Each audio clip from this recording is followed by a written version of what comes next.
యేసుక్రీస్తును నమ్మిన నాటి నుండి, యేసుక్రీస్తును అంగీకరించి, యేసుక్రీస్తును సొంత రక్షకునుగా ఎప్పుడైతే స్వీకరించామో, చీకటైన నా బ్రతుకు వెలుగుగా మారింది.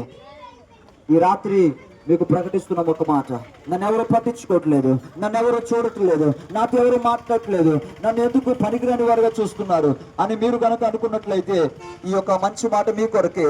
మీ యొక్క జీవితాన్ని పట్టించుకోవడానికి ఒక స్నేహితుడుగా, ఒక బంధువుగా, ఒక తండ్రిగా మీకు ఆయన ఉండి మిమ్మల్ని నడిపించాలని ఇష్టపడుతున్న దేవుడు. ఆయన నీ కొరకే పుట్టాడు, నిన్ను రక్షించడానికి పుట్టాడు, నీ జీవితంలో ఈ యొక్క వెలుగు నింపడానికి పుట్టాడు, నీ జీవితంలో సంతోషమును నింపడానికి ఆయన వచ్చాడు. ఇదిగో ఇకను మనము రోగములోనో, లేకపోతే అశాంతిలోనో, అసమాధానములోనో, లేక పాపములోనో జీవించడానికి, ఈ లైఫ్ అలా గడపడానికి కాదు. లైఫ్ ఈజ్ సో ప్రెషియస్, చాలా విలువైనది జీవితము, చాలా ప్రాముఖ్యమైనది జీవితము.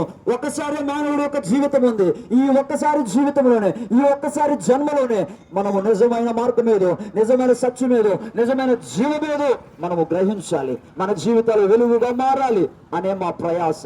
హల్లెలూయా. ఈ రాత్రి వేళ ఈ మాట నమ్మినట్లయితే, ఈ యొక్క శుభవార్త మీ కొరకే. నిశ్చయముగా యేసుక్రీస్తు ప్రభుల వారు ఆయన సమస్త మానవాళి కొరకు జన్మించారు, సమస్త మానవాళి కొరకు ప్రాణం పెట్టారు. మీరు అనుకుంటున్నట్లు ఒక దేశానికో, ఒక రాష్ట్రానికో, ఒక మతానికో, ఒక వర్గానికో సంబంధించిన దేవుడు కాదు ఆయన. ఆయన ప్రపంచవ్యాప్తముగా ఆరాధించబడుతున్న దేవుడు, ఆయన ప్రపంచవ్యాప్తముగా కొలుస్తున్న దేవుడు ఆయన. ఎందుకో తెలుసా?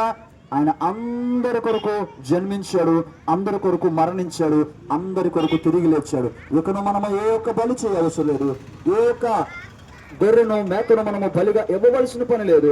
ఆయనే బలిగా మారిపోయాడు. అంతటి ప్రేమమూర్తిని మనము ప్రేమించి విశ్వసించినట్లయితే నిశ్చయముగా మీ జీవితాల్లో ఈ యొక్క వెలుగు ఉదయించునుగాక. Happy happy Christmas, merry merry Christmas.